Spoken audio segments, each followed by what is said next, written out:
क्या जेन जी मतलब कि आज का युवा जनरेशन पिछले जनरेशन से ज्यादा कंफर्ट में है?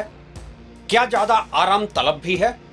क्योंकि प्रीवियस जनरेशन ने उसके लिए बेसिक सर्वाइवल का कंफर्ट तैयार कर दिया है, या फिर जेन जी को लेकर बना यह मिथ बस कुछ लोगों का ही प्रिविलेज है, बड़े शहरों की लिगेसी है और ज्यादातर जेन जी को इजी जॉब्स तो दूर जिंदा रहने का जरिया भी नहीं मिल रहा है। सच क्या है इंडिया के जेन जी का, जिससे कि लाइफस्टाइल जनरेशन की तरह प्रोजेक्ट किया जाता है?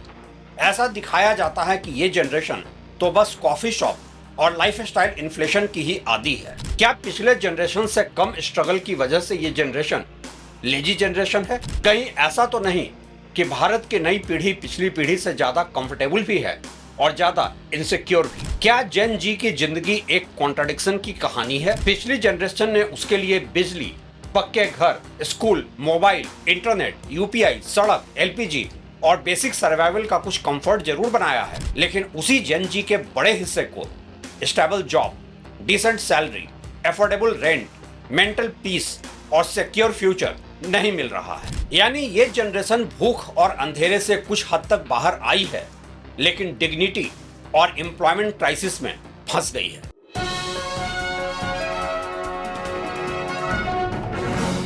नमस्कार, आप देख रहे हैं track to reality with Ravi Sinha.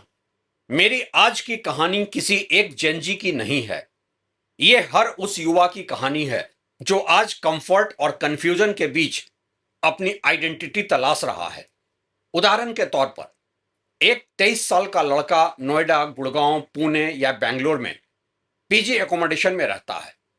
उसके पास स्मार्टफोन है, सस्ता इंटरनेट है, यूपीआई है, स्विगी जोमेटो है, इंस्टाग्राम है, एआई टूल्स हैं, इंग्लिश मीडियम एस्पिरेशंस हैं।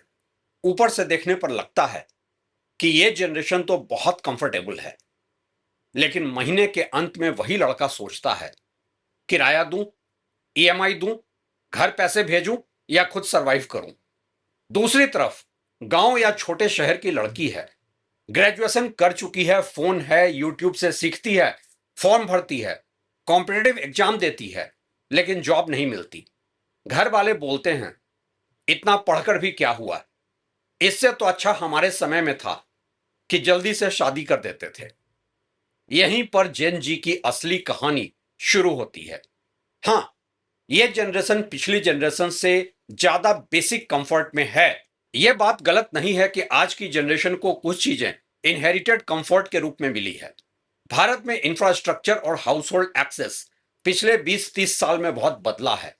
NFHS 5 national family health survey के अनुसार 2021 तक करीब 83% हाउसहोल्ड के पास टॉयलेट फैसिलिटी थी और क्लीन कुकिंग फ्यूल एक्सेस करीब 58.6% हाउसहोल्ड तक पहुंचा। हालांकि रूरल अर्बन गैप अभी भी बहुत बड़ा है। डिजिटल कंफर्ट भी बहुत बड़ा बदलाव है। 2026 में रिपोर्टेड डेटा के आधार पर भारत में सितंबर 2025 तक करीब 1.02 बिलियन इंटरनेट यूजर्स और करीब 750 मिलियन स्मार्टफोन थे। एवरेज मंथली डेटा यूजेज 2014 के 62 MB से बढ़कर 2025 में करीब 24 GB पर यूजर हो गया। यानी आज का युवा इंफॉर्मेशन डार्कनेस में नहीं है, उसके पास दुनिया देखने की खिड़की है।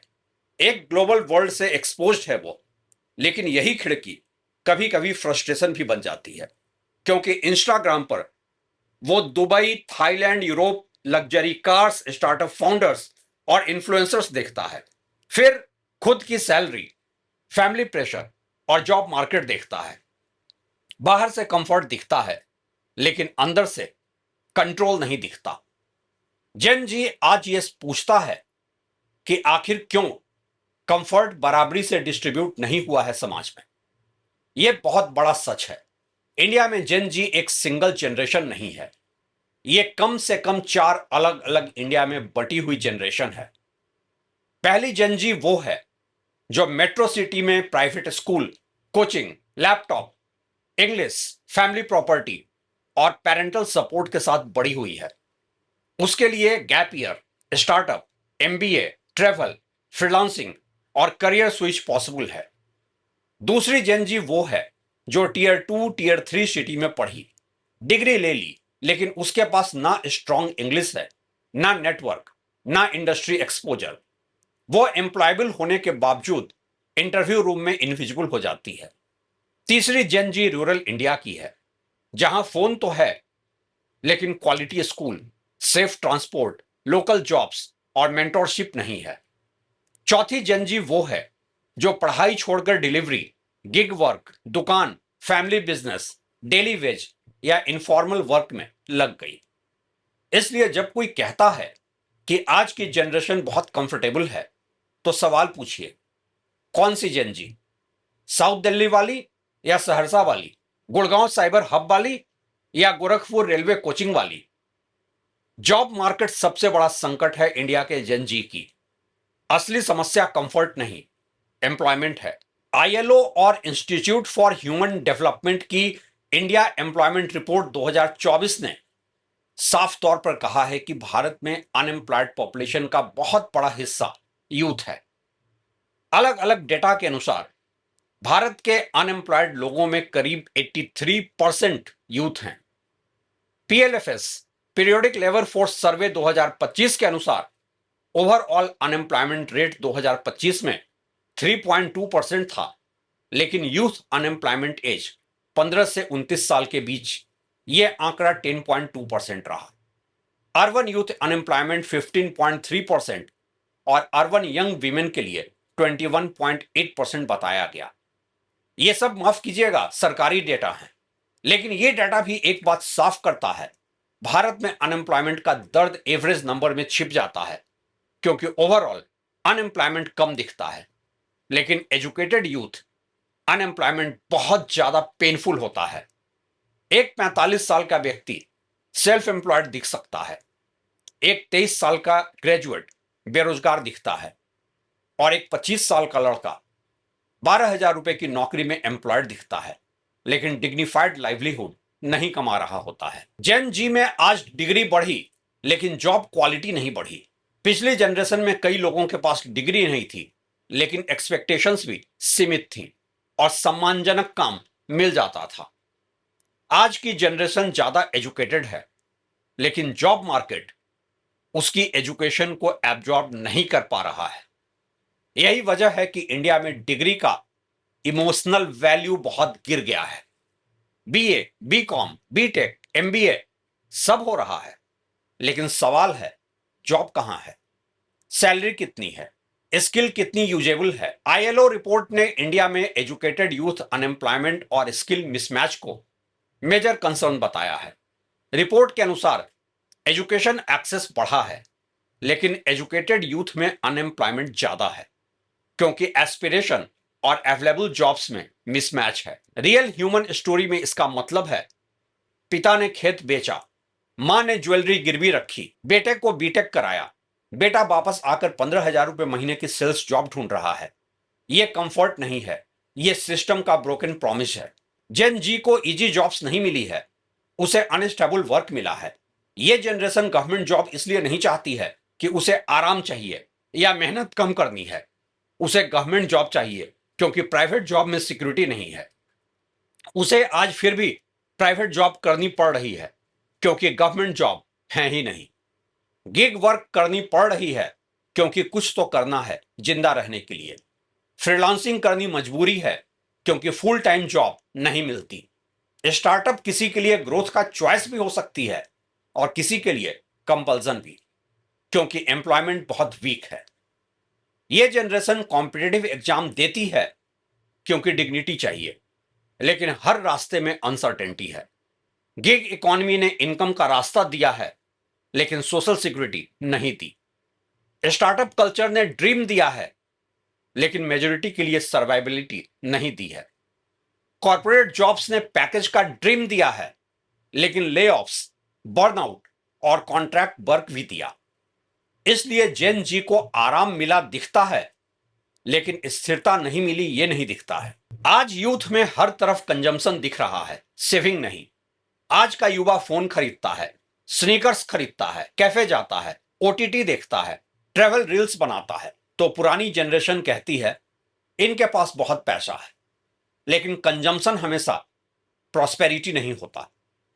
HCES house hold consumption expenditure सर्वे 2023-24 के अनुसार रूरल इंडिया का average monthly per capita consumption expenditure 4,122 और अर्बन इंडिया का 6,996 था। वेलफेयर फ्रीबीज को इंक्लूड करने पर यह 4,247 और 7,078 हुआ। इसका मतलब यह है कि इंडिया का एवरेज कंजम्पशन अभी भी बहुत मॉडेस्ट है। कुछ विजिबल अर्बन यूथ की स्पेंडिंग देखकर पूरी जनरेशन को अमीर समझ लेना गलत है। असल में बहुत से यूथ कंजम्पशन से आइडेंटिटी बना रहे हैं, वेल्थ नहीं। फोन है लेकिन फाइनेंशियल सिक्योरिटी नहीं, बाइक है लेकिन हेल्थ इंश्योरेंस नहीं, कैफे है लेकिन रिटायरमेंट प्लान नहीं, ईएमआई है लेकिन असेट नहीं। प्रीवियस जनरेशन ने सर्वाइवल कंफर्ट बनाया लेकिन इकोनॉमिक लैडर नहीं बना पाई। यह बात बहुत संवेदनशील है। प्रीवियस जनरेशन ने संघर्ष किया, उन्होंने घर बनाया, बच्चों को पढ़ाया, बेसिक सिक्योरिटी दी। यह कोई छोटा काम नहीं था। लेकिन सेम टाइम पर देश ने enough quality jobs, affordable housing, public education, public health care और फेयर मेरिट सिस्टम नहीं बनाया। इसलिए जेन जी को इनहेरिटेड सर्वाइवल तो मिला लेकिन इनहेरिटेड अपॉर्चुनिटी नहीं। माता पिता ने कहा पढ़ लो, जिंदगी बन जाएगी। सिस्टम ने कहा तुम्हारी डिग्री काफी नहीं है। मार्केट ने कहा एक्सपीरियंस चाहिए। कंपनी ने कहा सैलरी कम होगी। सोसाइटी ने कहा सक्सेस क्यों नहीं मिल रही। यह जनरेशन इसी प्रेशर कुकर में है। प्रिविलेज्ड जेन जी बनाम स्ट्रगलिंग जेन जी का गैप भी देखना जरूरी है। हां, जेन जी के कुछ लोग सच में बहुत प्रिविलेज्ड हैं। उनके पास parental property, English fluency, private education, laptop और stable internet, internship network, family business, urban exposure, emotional safety net, ये सब हैं। ऐसे यूथ रिस्क ले सकते हैं, कैरियर स्विच कर सकते हैं, स्टार्टअप फेल हो जाए तो आराम से घर लौट सकते हैं। लेकिन मेजॉरिटी यूथ के पास फेल होने की लग्जरी नहीं है। उनके लिए एक मिस्ड एग्जाम, एक फेल्ड इंटरव्यू, एक मेडिकल इमरजेंसी, एक रेंट इंक्रीज या एक ले ऑफ पूरी फैमिली की इकॉनमी हिला सकता है। इसलिए जेन जी लेजी है कहना बहुत आसान है, लेकिन जेन जी ट्रैप्ड है कहना ज्यादा एक्यूरेट है। क्या यह सच नहीं है कि जेन जी के पास मेंटल प्रेशर ज्यादा है? पिछली जनरेशन गरीब थी लेकिन कंपैरिजन लिमिटेड थी। आज की जनरेशन एस्पिरेशनल है लेकिन कंपैरिजन अनलिमिटेड है। हर दिन फोन खोलते ही उसे दिखता है किसी ने कोई बड़ा पैकेज पा लिया, किसी ने कनाडा का वीजा पा लिया, किसी ने स्टार्टअप फंडिंग ले ली, किसी ने लग्जरी कार खरीद ली, किसी ने थाईलैंड ट्रिप कर ली। लेकिन उसके अपने शहर में 20,000 रुपए की नौकरी भी मुश्किल है। यह साइकोलॉजिकल मिसमैच बहुत खतरनाक है। Economic stress plus social media comparison plus family pressure plus relationship instability plus exam uncertainty, यह सब एक साथ एंजाइटी की वजह बन रहा है जेन जी के लिए। अगली बार कोई पूछे कि इंडिया के जेन जी का सच क्या है, तो आप कहना सच यह है जेन जी बेसिक कंफर्ट में प्रीवियस जनरेशन से आगे है, लेकिन इकोनॉमिक सिक्योरिटी में जरूरी नहीं। उसके पास ज्यादा इंफॉर्मेशन है, ज्यादा टेक्नोलॉजी है, ज्यादा एक्सपोजर है, ज्यादा एस्पिरेशन है, लेकिन साथ ही कम स्टेबल जॉब्स हैं, ज्यादा कंपटीशन है, ज्यादा रेंट और कॉस्ट प्रेशर है, ज्यादा स्किल मिसमैच है, ज्यादा सोशल कंपैरिजन है, ज्यादा एंजाइटी है। भारत की जेन जी आराम तलब जनरेशन नहीं है, ये एस्पिरेशन और इनसिक्योरिटी के बीच फंसी हुई जनरेशन है। अगर प्रीवियस जनरेशन की कहानी थी सरवाइव कैसे करें, तो जेन जी की कहानी है डिग्निटी से कैसे जिएं। प्रीवियस जनरेशन ने अंधेरे घर में बल्ब जलाया, लेकिन जेन जी पूछ रही है उस बल्ब की रोशनी में नौकरी कहां है।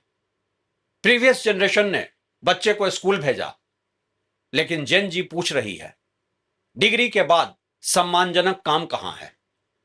प्रीवियस जनरेशन ने घर बनाया, लेकिन जेन जी पूछ रही है मेरे लिए अफोर्डेबल घर कहां है। प्रीवियस जनरेशन ने बेसिक सर्वाइवल दिया, लेकिन सिस्टम ने जेन जी को सिक्योर फ्यूचर नहीं दिया।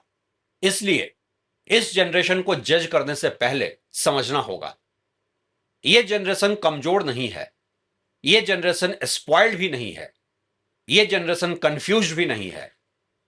ये जनरेशन उस इंडिया की पहली जनरेशन है जिसके पास सपना बहुत बड़ा है लेकिन रास्ता बहुत संकरा है। और किसी भी देश के लिए सबसे खतरनाक स्थिति यही होती है जब युवा के पास इंटरनेट हो, एस्पिरेशन हो, एजुकेशन हो, लेकिन अपॉर्चुनिटी ना हो, क्योंकि फिर फ्रस्ट्रेशन सिर्फ पर्सनल नहीं रहता, वो सोशल और पॉलिटिकल एनर्जी बन जाता है। और एक दिन किसी ना किसी लेवल पर यही एनर्जी भयानक विस्फोट कर सकती है। खुदा खैर करे। शुक्रिया।